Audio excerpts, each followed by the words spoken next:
안녕하세요. 민호프입니다. TV 똥덩이 이 프로그램은 밴쿠버 중앙일보와 펀더드 제 회사가 함께 계획하고 제공하는 프로그램입니다.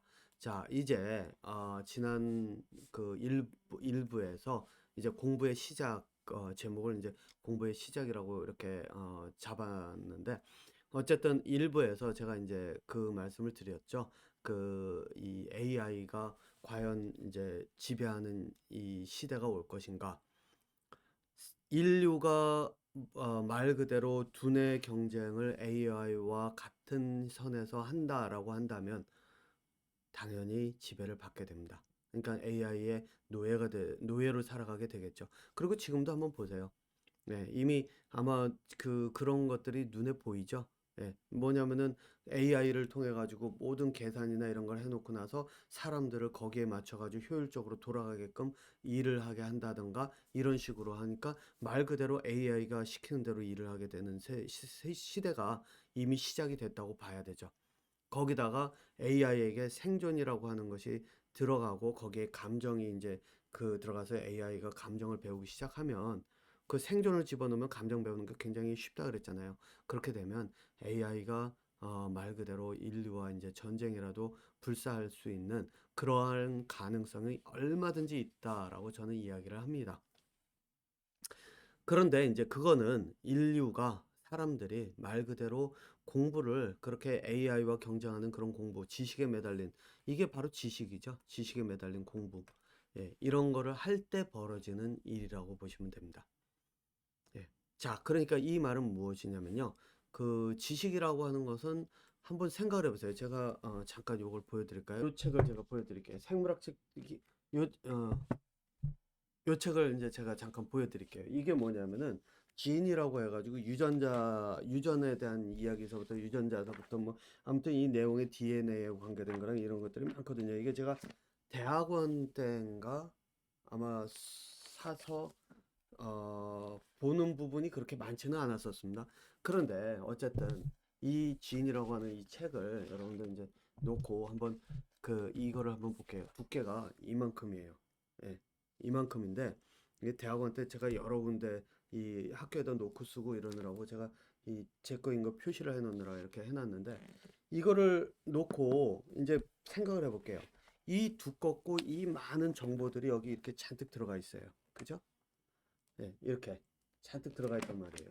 자, 이 정보를 제가 대학원 때 배웠다 그래가지고 제가 다 기억을 할까요? 못합니다. 예. 저는 이 내용 기억도 안 나요. 지금은 이제 너무 오래되기도 했지만 이미 다 잊어먹었어요. 자, 그런데 이거를 정보를 가지고 있는 가장 방대한 정보를 가지고 있는 게 뭔지 아세요? 바로 컴퓨터예요.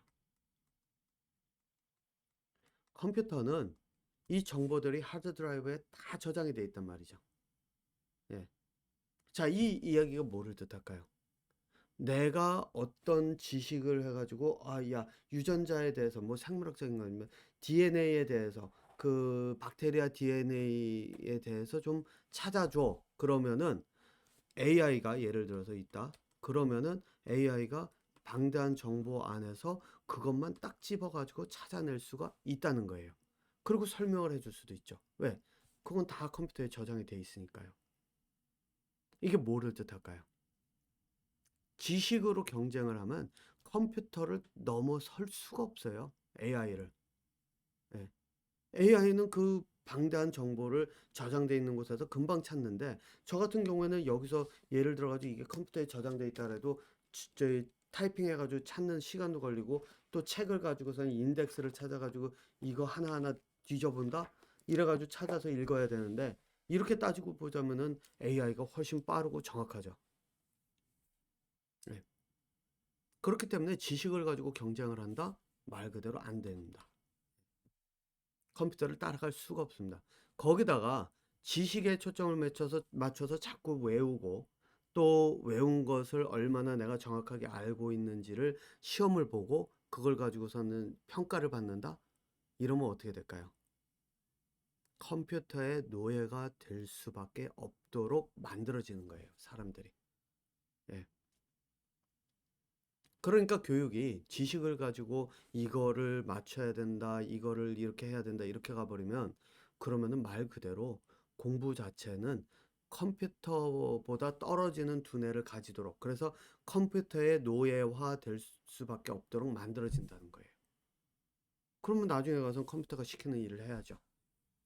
컴퓨터가 딱 해가지고서는 야 너는 지금 샌드위치 만들 때 요거 요렇게 딱 해가 요렇게 만들어, 그러면은 그거 그대로 만들고, 그러면 컴퓨터의 노예가 되는 거죠. AI에. 바로 이게 현실이라는 겁니다. 그래서 지식을 그렇다면 지식이라는 걸 어떤 식으로 봐야 되느냐? 바로 이제 제가 이거를 가지고 이야기를 할 때 하는 것이 바로 지식의 개념화입니다. 개념화. 네.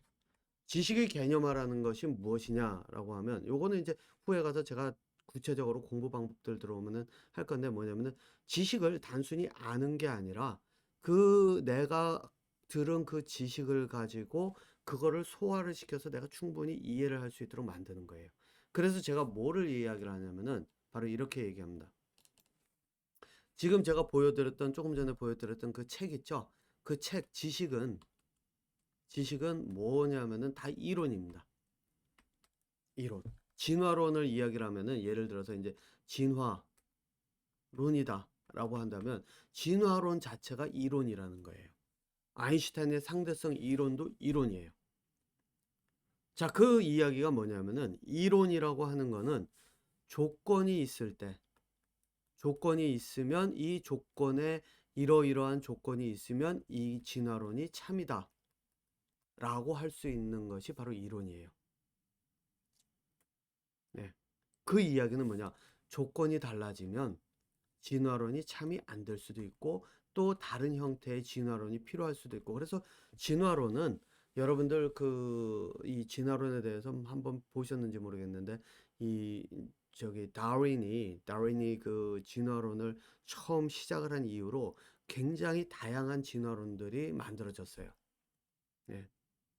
그러니까 말 그대로 조건이 달라졌을 때는 다르게 설명을 해야 되고, 다윈 같은 경우에는 어떤 그 새를 놓고 또 이런 거를 관찰을 해서 했다면은 다른 동물들로 가면은 그걸로 설명이 다 안 되기 때문에 결국은 다른 형태로 진화론이 또 만들어져야 되고, 이렇게 만들어져 오면서 바뀌어 오면서 많은 다양한 그 진화론이 만들어졌단 말이죠. 진화론이 그러니까 이 조건에 따라 계속 바뀌어가면서 덧붙여졌다는 얘기죠. 그런데 사람들이 이 이론을 배울 때, 그러니까 어떻게 배우냐면 지식으로 배웁니다. 그래서 진화론이란 이래가지고, 진화론이란 그래가면서 뭐 다윈이 만들었고 어쩌고 저쩌고, 그래서 뭐 여기에 뭐가 있죠? 뭐 용불용설인가 뭐 이런 것도 있고 어쩌고 저쩌고, 이런 내용들이 쭉 나오니까 그걸 다 외운다고 생각을 해요. 예. 공부를 이런 식으로 하니까 공부가 어렵고 힘들고, 이게 내가 이렇게 공부하는 것이 과연 이게 실제로 나에게 도움이 되나? 이렇게 나오는 거죠. 그리고 시험 보고 나면은 다 잊어버려요. 예.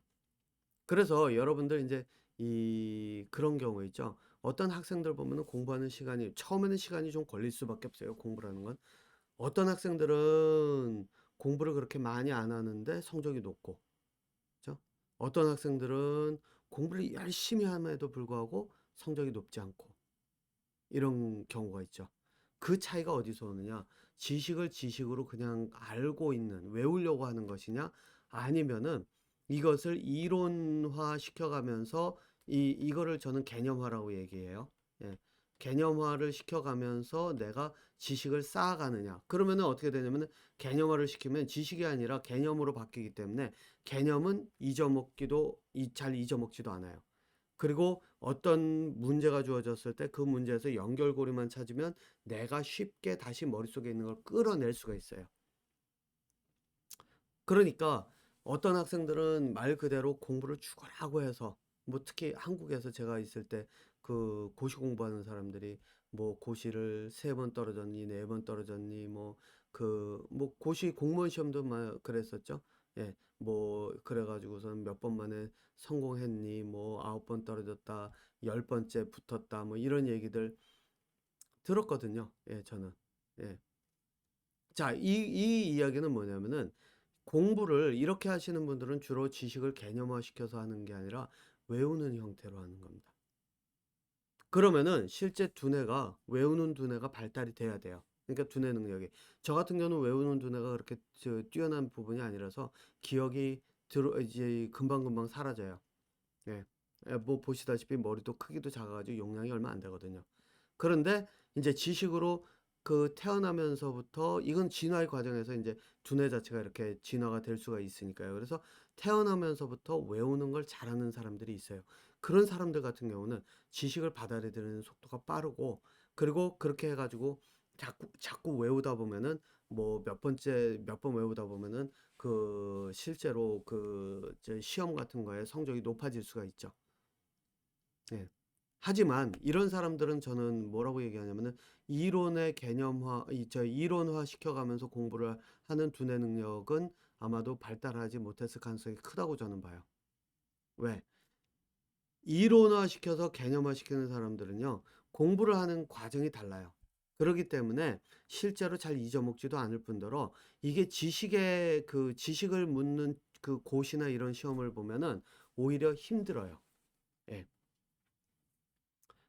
왜냐하면은 지식이 고정된 거를 묻는 경우에는 답을 딱 보면은 이게 이런 경우에는 바뀔 수가 있는데 이런 생각이 자꾸 들어오기 때문에 지식을 묻는 그런 시험 공부를 하는 데 있어서는 조금 어려움이 느껴져요. 그러면 어떤 시험에서 이 사람들이 강하냐? 바로 논리적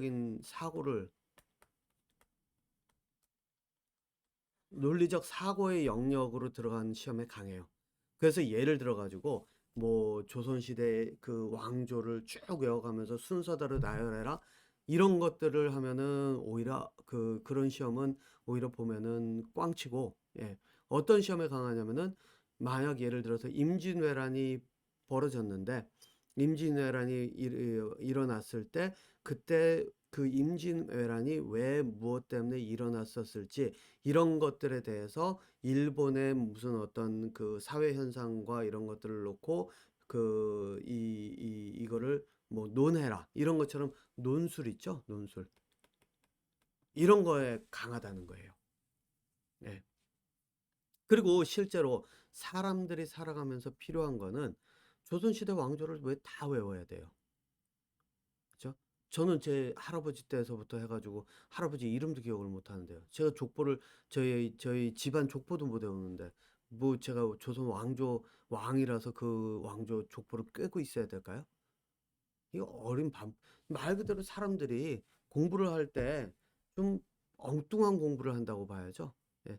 내 족보도 모르는데 조선시대 왕족을 왜 외우고 있어야 돼요? 그게 아니죠. 네. 왜 이런 일이 벌어졌고 이런 현상은 임진왜란이 일어났으면 왜 그렇게 됐었고, 예를 들어서 세종대왕이라고 하는 사람이 뭐 저희 뭐죠 그 강수량을 잴 수 있는 도구를 만들고 뭐 저희 하늘을 관측할 수 있는 도구를 만들고 이런 것들을 만들었다라고 하면 왜 이 사람은 다른 사람들은 그렇게 하지 못했는데 이 사람이 이렇게 할 수 있었던 이유는 무엇인가? 이렇게 이유와 근거들을 찾아가는 공부가 진짜 공부거든요.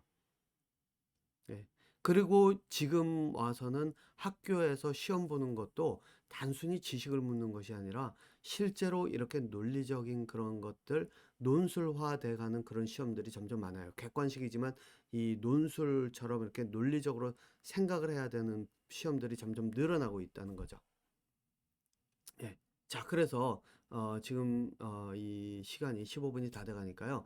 여기서 이제 제가 이 학교 공부가 요 다음 3부에서 학교 공부가 어떤 식으로 지금 변화가 돼가고 있는지 이제 그런 것들에 대한 이야기로 넘어가서 공부를 함에 있어서 내가 이 실제로 어떤 것에 초점을 맞춰야 되는지를 좀 더 이야기를 하도록 하겠습니다.